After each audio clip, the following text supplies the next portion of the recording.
gian nhiều khổ đau, từ ngàn xưa Đức Phật ra đời cứu muôn loài vượt qua bao trầm luân rơi xa tử sinh.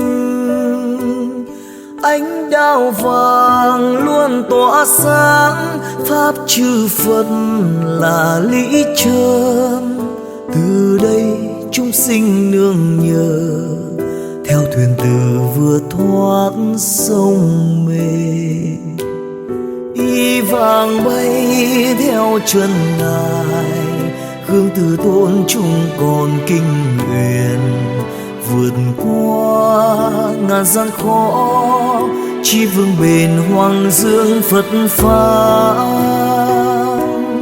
Hạnh Bồ Tát sứ giả Như Lai, nhập thế đưa cội nguồn giác ngộ.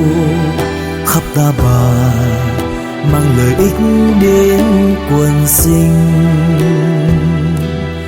Nguyện hoằng pháp từ xác xác tha, tâm Bồ Đề về chân như. Nguyện độ sanh phá vô minh, sống vui an lạc, mở ra đóa hoa trơn thường. Nguyện ngày đêm tĩnh tấn, báo ân chư Phật.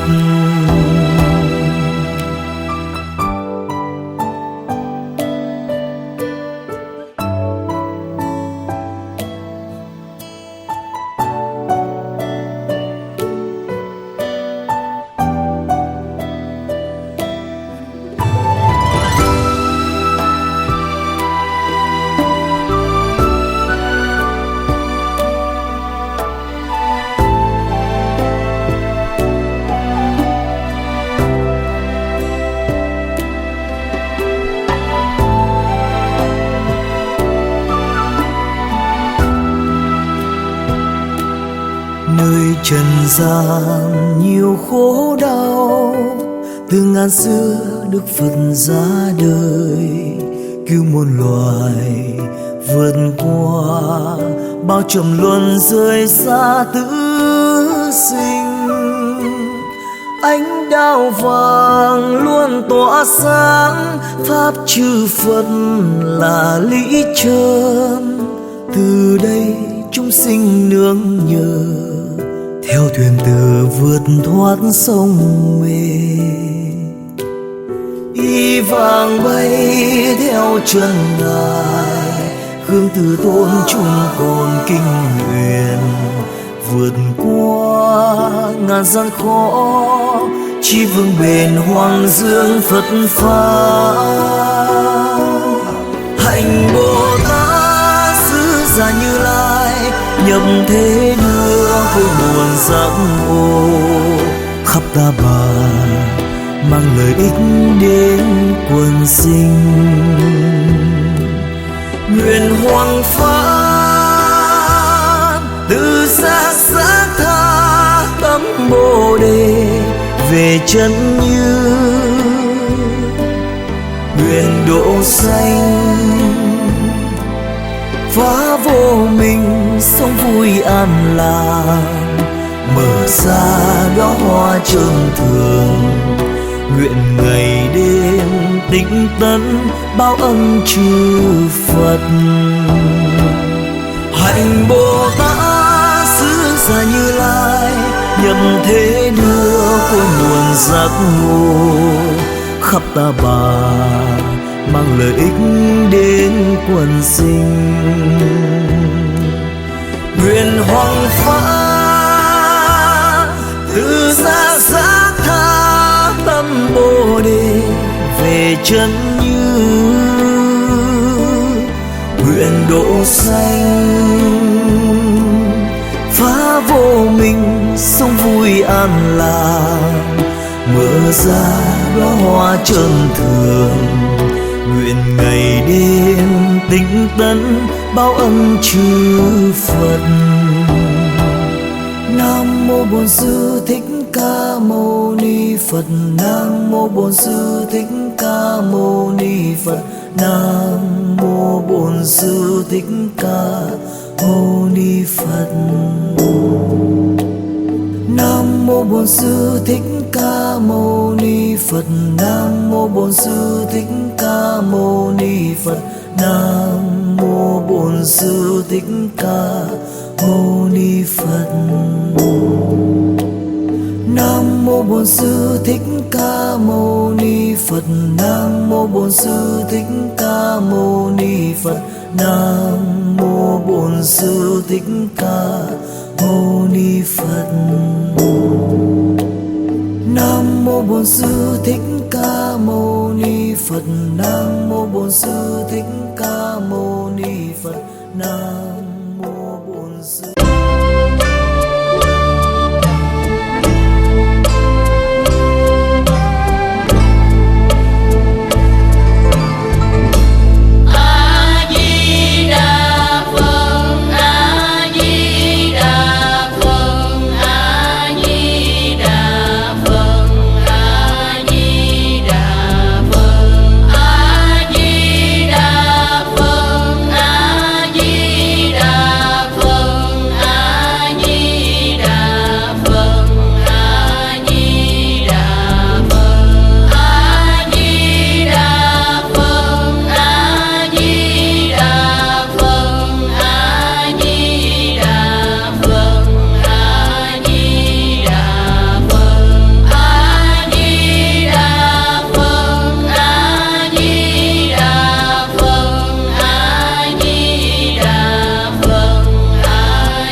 thấy đâu nhở, cái Khánh đâu ai cầm cái bong bong và sờn đấy. Sờn nó phải sờn thôi.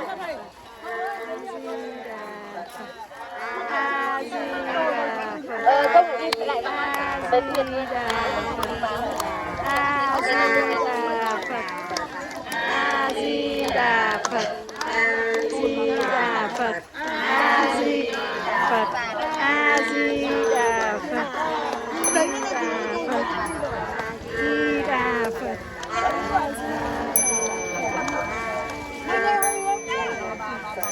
A Di Đà Phật. A Di Đà Phật. A Di Đà Phật. Thầy ơi. Đà Phật.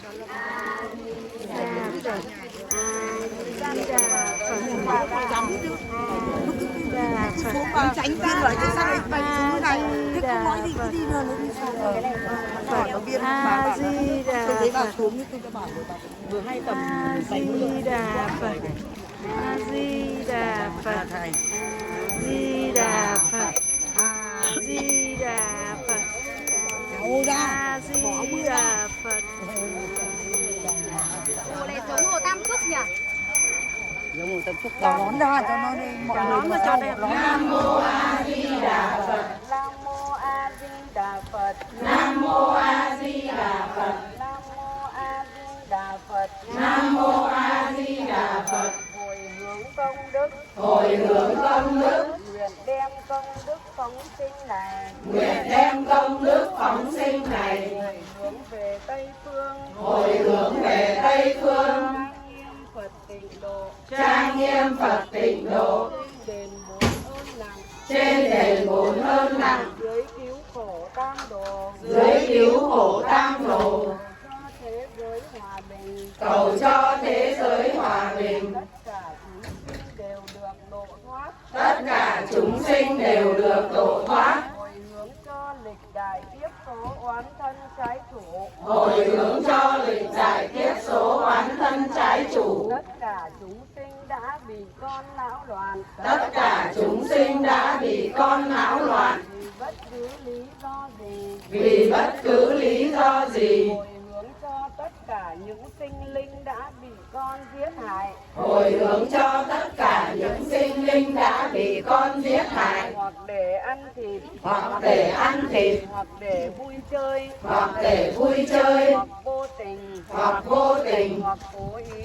Hoặc cố ý. Hưởng được phần lợi lạc. Hưởng được phần lợi lạc. Xin xóa bỏ hận thù. Xin xóa bỏ hận thù. Hộ pháp cho nhau. Hộ pháp cho nhau. Đồng nguyện vãng sinh đồng sinh cực lạc. Đồng nguyện vãng sinh đồng sinh cực lạc. Hồi hướng cho ông bà cha mẹ. Hồi hướng cho ông bà cha mẹ. Bà con thân thuộc trong vô lượng kiếp. Bà con thân thuộc trong vô lượng kiếp. Dù đang ở trong bất cứ cảnh giới nào. Dù đang ở trong bất cứ cảnh giới nào. Đều được cảm ứng phát lòng niệm Phật. Đều được cảm ứng phát lòng niệm Phật. Và đều được siêu sinh. Và đều được siêu sinh. Hồi hướng cho cha mẹ hiện tiền đời này. Hồi hướng cho cha mẹ hiện tiền đời này. Được vãng sinh tịnh độ. Được vãng sinh tịnh độ. Hồi hướng cho tất cả chồng vợ con. Hồi hướng cho tất cả chồng vợ con. Anh chị em thân thuộc còn đang hiện tiền. Anh chị em thân thuộc còn đang hiện tiền. Mọi người đều phát khởi tín hạnh nguyện. Mọi người đều phát khởi tín hạnh nguyện. Cầu sinh tịnh độ và đều được thành tựu. Cầu sinh tịnh độ và đều được thành tựu. Hồi hướng cho tất cả chúng sinh.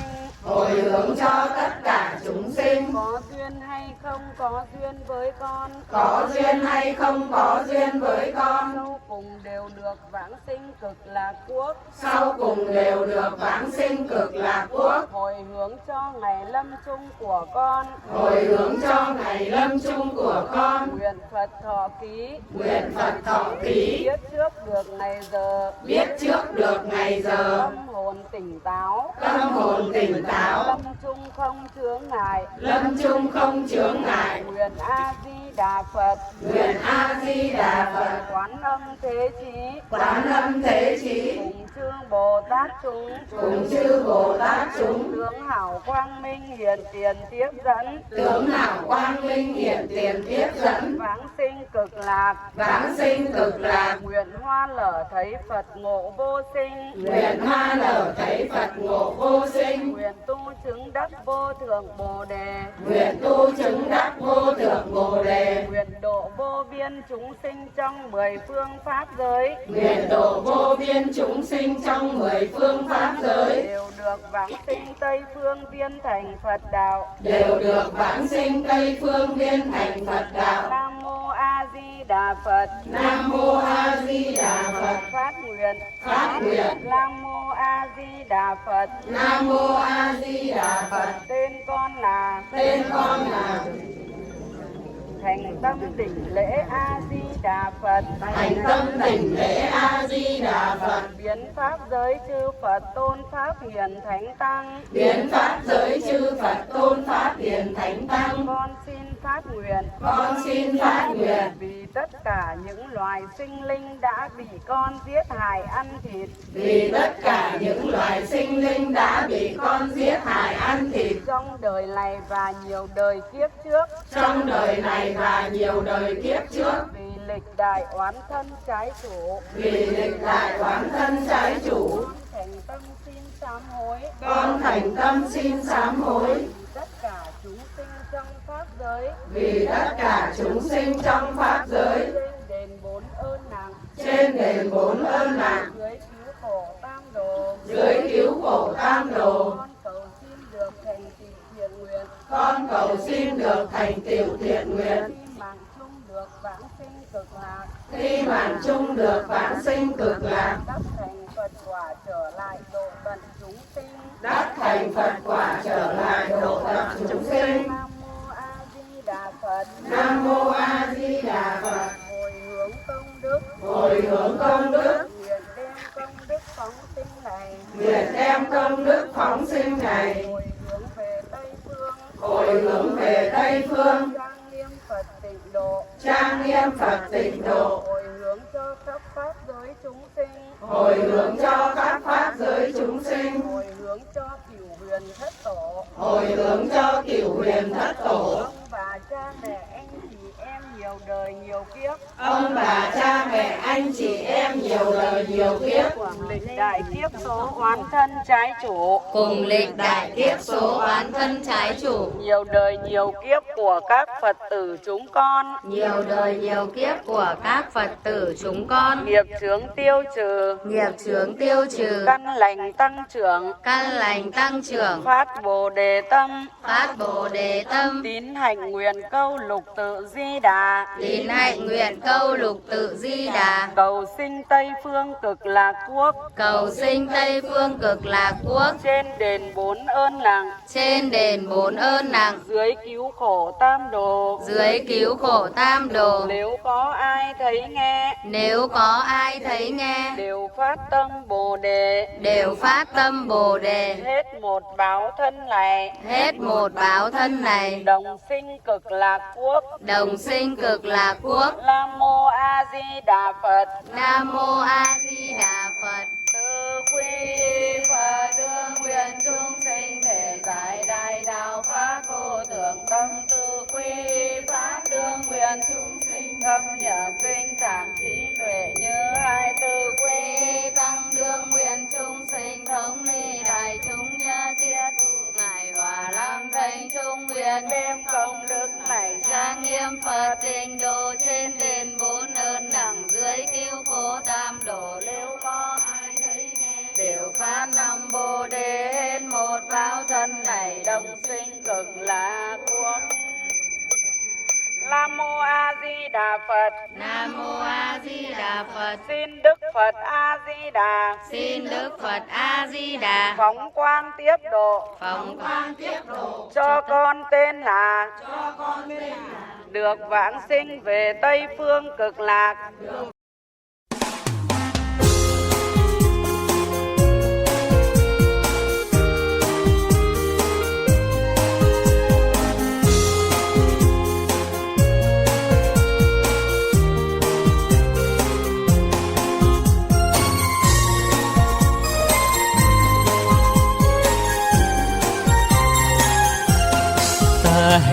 sống về những ngày đang sống, không giận mừng không oán ghét sầu thương, để cho lòng trang trải khắp mười phương, như gió lộng mây ngàn trôi vạn hướng. Đời tăng lữ từ khi ta dẫn bước, bỏ sâu lưng bao uế trước thiên hà, bước vân du trong khắp nơi ta bà, chúng sanh bạn phù chủ đó nhà ta. Đường giải thoát sạch không bao gai có, sống tiêu dao không có gì buồn lòng, sống thanh lương đâu có chi đói lạnh, sống thanh bần giàu nhiều chẳng động tâm.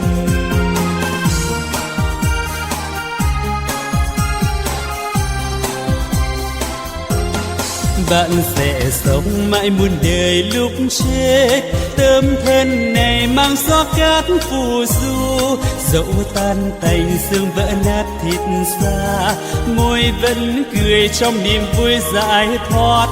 Bạn có biết cành keo chim vẫn hót, đóa hoa tâm luôn sống vì mọi người, vững bước chân nói đức hạnh của Ngài, sáng soi đời dìu người tới bờ vui.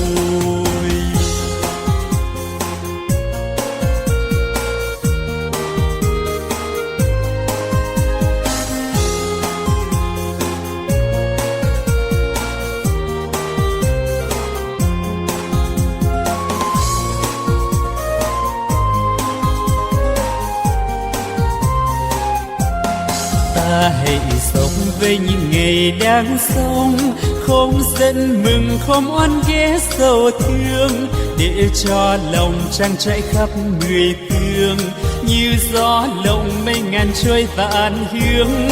Đời tăng lữ từ khi ta dẫn bước, bỏ sâu lưng bao uế trước thiên hà, bước vân du trong khắp nơi ta bà, chúng sanh bạn phù chủ đó nhà ta. Đường giải thoát sạch không bao gai có, sống tiêu dao không có gì buồn lòng, sống thanh lương đâu có chi đói lạnh, sống thanh bần giàu nghèo chẳng động tâm.